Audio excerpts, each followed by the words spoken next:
are you doing? Yeah, we're talking about, my name is Andrea Bauer, and I would love to talk with you about the crypto economy, or what happens beyond the Bitcoin, or especially about after the Bitcoin crash, so to say. And most of you probably remember that by the beginning of this year, the Bitcoin crashed by 50% after the price reached its all-time high by the end of December, almost 20,000 US dollars. And then within 2 or 3 weeks, it fell by 50%. And with this, actually, a huge discussion started around Bitcoin. Is it a scam? Is it the gold of the digital age? What is cryptocurrency, actually? And is all this discussion around decentralized and centralized systems now? And I would love to look a little bit what actually happened in the last months and give you a little bit kind of a meta outlook, what I think will come, or how this crypto economy evolves and will look like a little bit. And the topics that kind of popped up was, or were very hard discussed, was ICOs, blockchain, kind of reached another level of popularity, and distributed ledger technology. Not a new term, but actually experiencing a completely new revival with this whole discussion. So quickly, what is an ICO? Probably most of you heard this term already, but just to describe it again, it is an initial coin offering. And it is, in the end, a new format to fund startups in the crypto, in the blockchain world. And why did it become so popular? Actually, since its beginning, or since its existence, projects and startups get funded in a ridiculously high amount of money. And so just to give you a little bit of some even say that the VC model is kind of corrupted with this kind of new format. And just to give you an idea on numbers, just the last 15 months, for instance, crypto startups or blockchain startups got funded by VCs by roughly 1.3 billion US dollars, and compared to this, ICOs raised through ICOs got raised like 4.5 billion dollars, so more than, or around like 4 times more than usual funding. And with this, it became super popular. But with this also, it also attracted a lot of talent. And a lot of people then thought about how can we actually really apply this blockchain technology. So what is blockchain again? You probably also heard this term many times. And as I said, it is around since a while, but get a next level of popularity. So what is blockchain? Blockchain is, in the end, the backbone of the first cryptocurrency, Bitcoin. And it is a decentralized system, a decentralized ledger technology, a decentralized database. And in the end, it doesn't need a middleman to kind of create trust in this system. And why is this? Because it's relying on a consensus mechanism, which in the end validates every transaction that is happening in this network. And every time when a new transaction or activity gets validated, it gets created in a block and gets changed by a hashtag to the previous block. And so, voila, we have a blockchain. And to sum it up a little bit in terms of characteristics, so just for you as a reminder, it is a distributed ledger which is consent-based, which is transparent. Every one of the users in the network can see it. It is tamper-proof. It hasn't been hacked. The Bitcoin blockchain hasn't been hacked since its launch in 2009. And it's immutable because it's very hard to actually delete information because it's built upon each other. And when you say like Bitcoin, the Bitcoin blockchain was like the first blockchain we were talking about. It's a single-use blockchain, very much focusing on crypto applications or cryptocurrency applications. The Ethereum platform also become very popular, or more popular than ever, especially through ICOs in the last month. Is more a multi-use blockchain. And what does that mean? In the end, the difference with Ethereum is that you can program on the blockchain, and you can create these so-called smart contracts.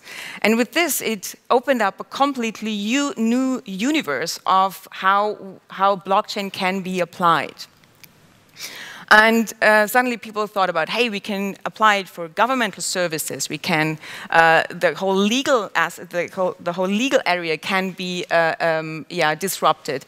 Or media, food, insurance sector, health, supply chain, energy, real estate. And in the last months, especially finance through these ICO, more and more of these applications are popping up. And just to show you 3 of them, for instance, there is Agora. In the governmental area, you can also apply blockchain, for instance, for voting or to kind of verify votes. And Agora was very much involved, and maybe you followed the news, in the national election in Sierra Leone. In the beginning, they even said that they completely changed to a blockchain-based system, but then they refused and said, actually, we're still on paper, but Agora helped us, and we are kind of opened up our process for them, and now they at least have a proof of concept for that they can record votes on a blockchain. And there is, for instance, another example. This is Steam, or their application is called SteamIt.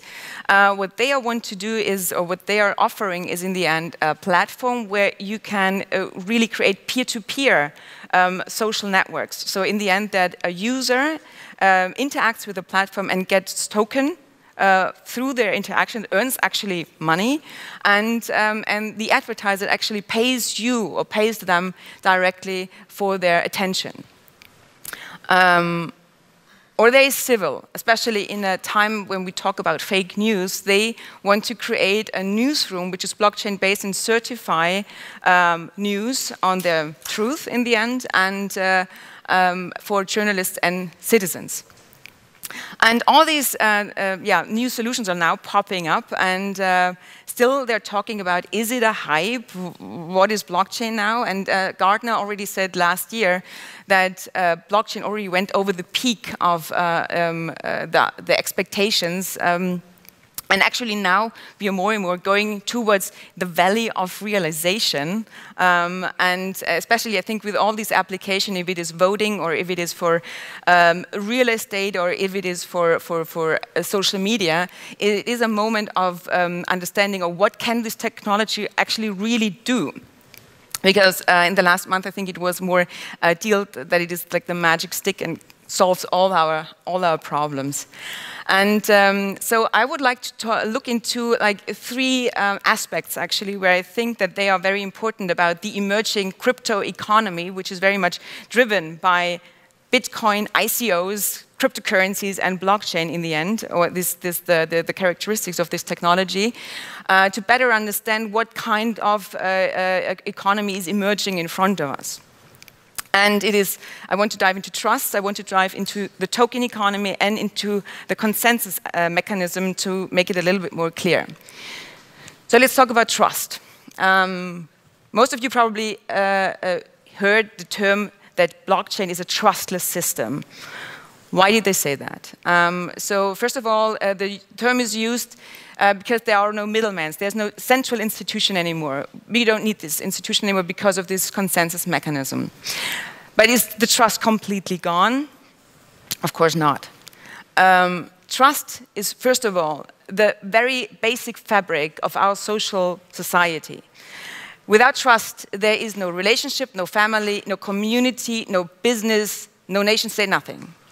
But what we see in the last years, or like in history, that the trust term itself emerged over time.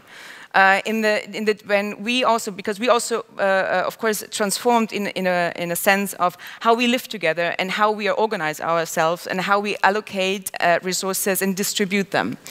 And trust, for instance, when you go 1,000 years back, was back then more related between, was describing more the relationship between me and the gods, or you and the gods. And then after a while, and there were also like rituals around it, like prayers, for instance.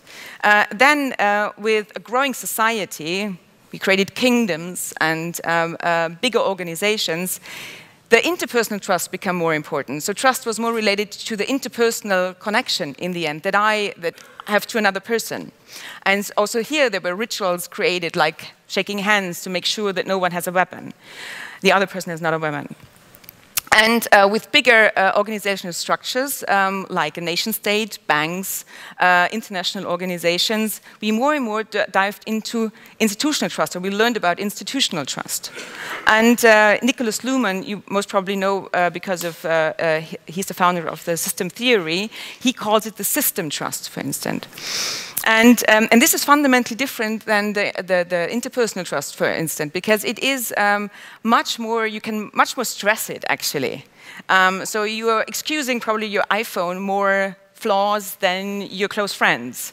And, but this institutional trust, for instance, especially when we talk about banks, I think get an enormous crack in 2009.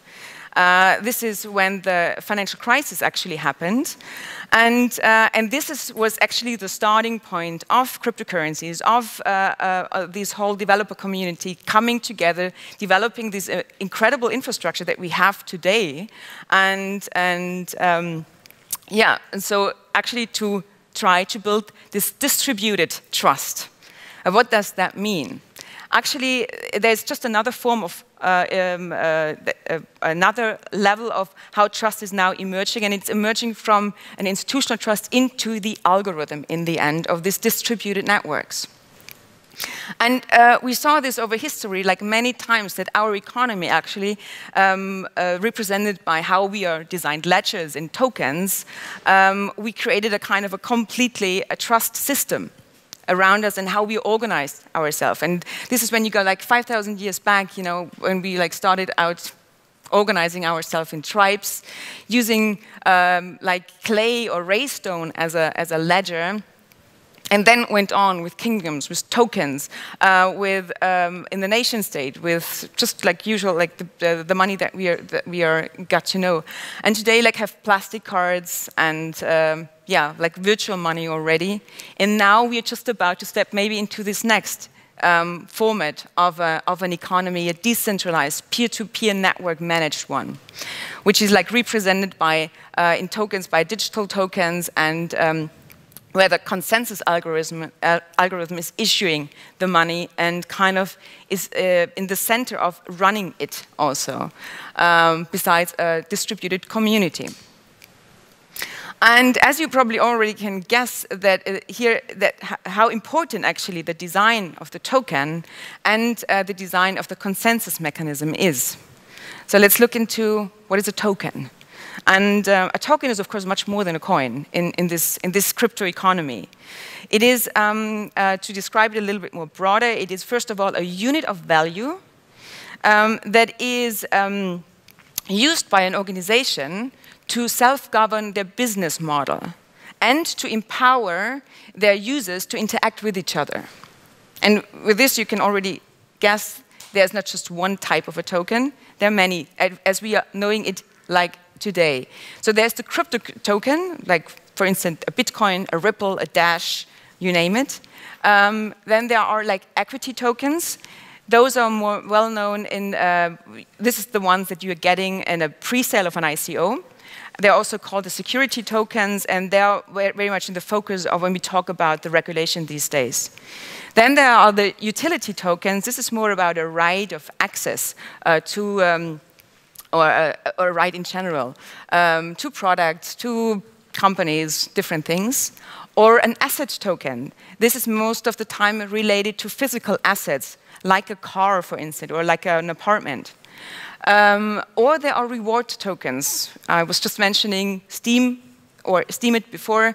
So when you're like on a platform and you're interacting with it and get rewarded by it, and then you redeem these tokens that you earned on in another moment. But every time a new crypto startup or blockchain startup comes up and they want to issue a token, they of course they think about their token economy. In particular, and so because you can mix, of course, all these types again, or come up with completely new ideas, and to just basically think, okay, what is the role of this token in my community? or on my platform or on in my decentralized application, wherever you want to apply it. So what is the role? So the role can be, for instance, a right. What is the purpose? So in this community, on this platform in particular, to then define what actually the very concrete features, so what actually can the owner, the holder of the token can really do with this token, and what does he experience in specific use cases, for instance. These were the tokens. And at the same time, of course, the consensus mechanism is also a very central element in this crypto economy. And with all these use cases and all these new applications who are coming up, you will find also a variety of new consensus mechanism. And I just chose 3 of them. And here's the proof of work, the proof of stake, and the proof of importance. And the proof of work actually is known from the Bitcoin. It is the Bitcoin consensus mechanism in the end. So what is happening here? So the miners in the networks, actually they are competing with each other to solve a very highly mathematical problem to actually create the next hash tag for the next block in the chain. The one who wins gets the transaction fee. And as you can imagine, this costs a lot of computing power, and this is actually the whole discussion that we are having regarding sustainability and the consensus mechanism, and also the problem of scalability and performance.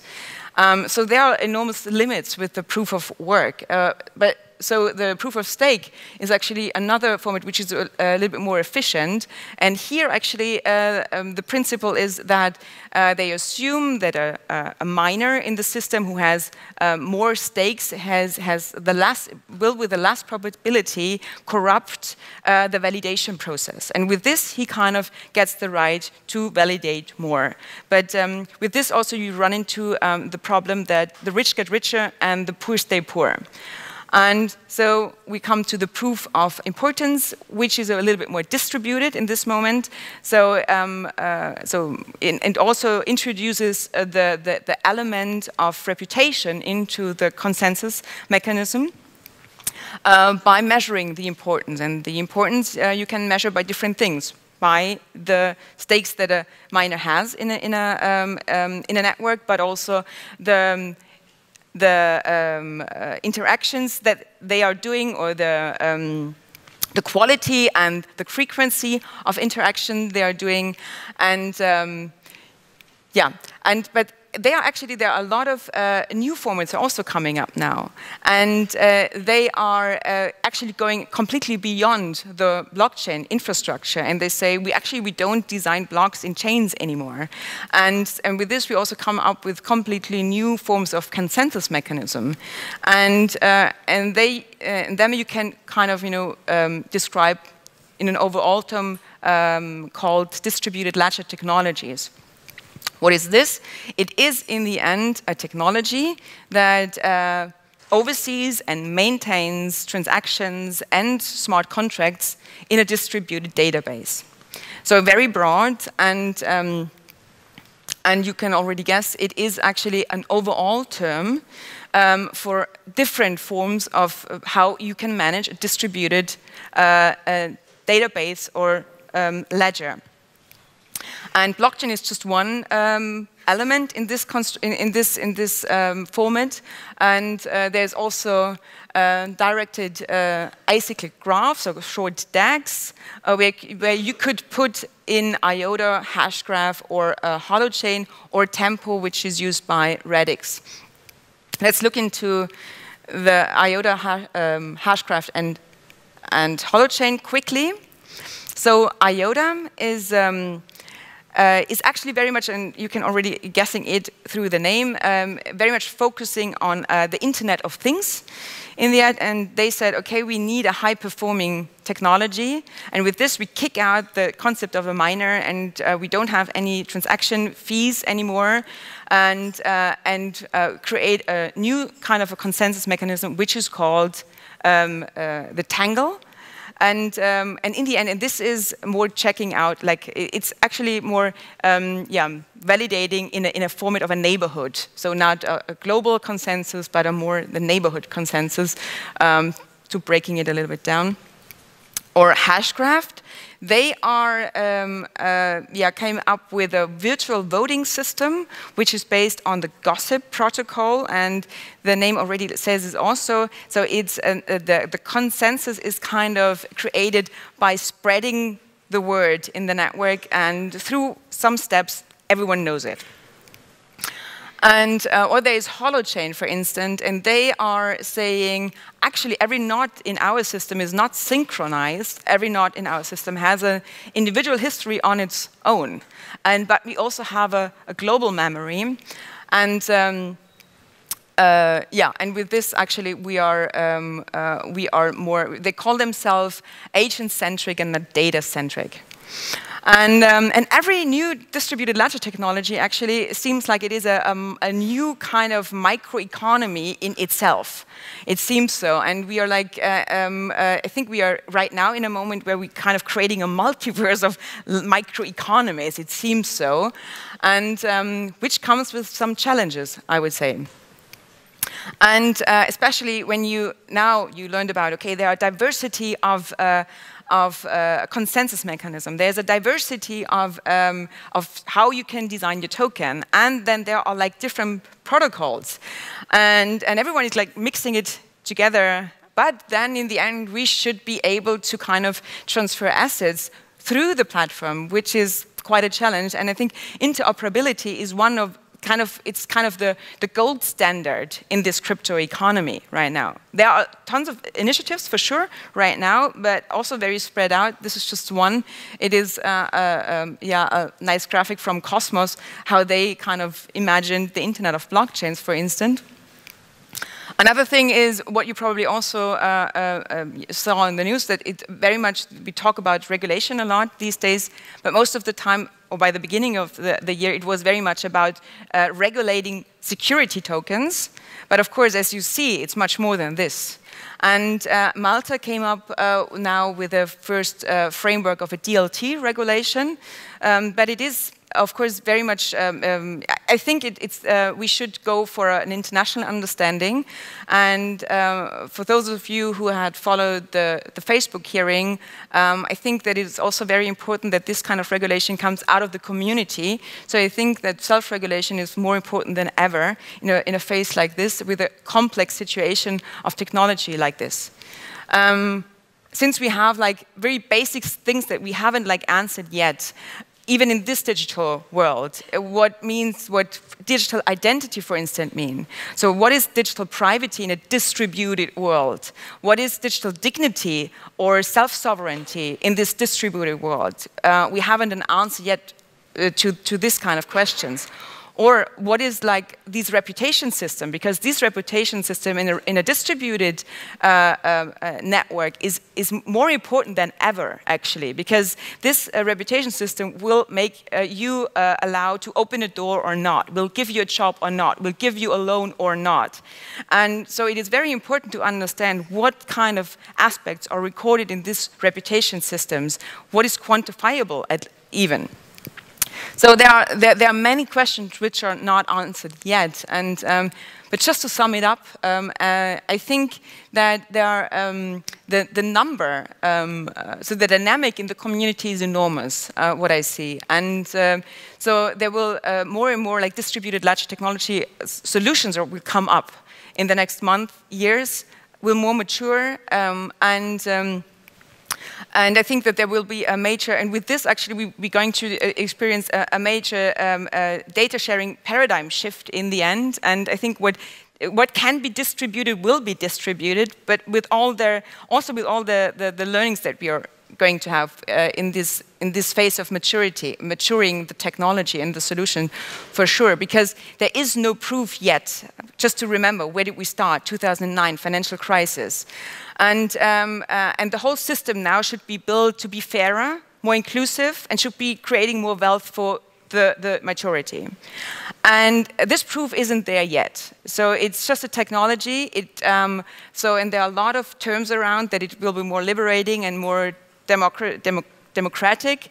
But I think we have to, now is the time to really work on this and to create this dystopia that we were preaching in the beginning. And this is why I want to close with a quote from Yochai Benkler, who said, there are no space for perfect freedom, just different sets of constraints, so let's get them right. Thank you.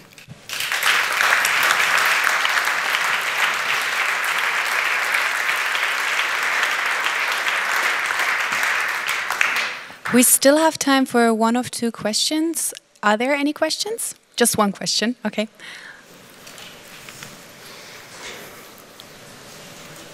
Anyone? No? Okay. Thank you very much, Andrea, then. Thank you.